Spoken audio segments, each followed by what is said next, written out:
Kā ziedot labdarībai, neiztērējot ne centa? Noteikumi ir pavisam vienkārši. Spēlē vienlaicīgi piedalās 2 dalībnieki.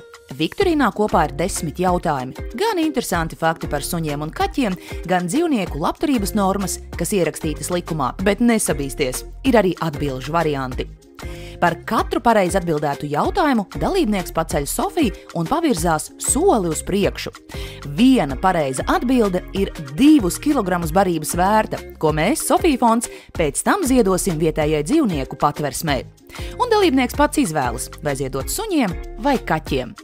Fiksējam nopelnītos kilogramus uz tāfeles un tā vairāki raundi pēc kārtas, līdz mūsu balsis ir izrunātas un tāfele ir pierakstīta, nodzēsta un pierakstīta vēlreiz. Saki, vai tu arī gribētu uzspēlēt šādu spēli?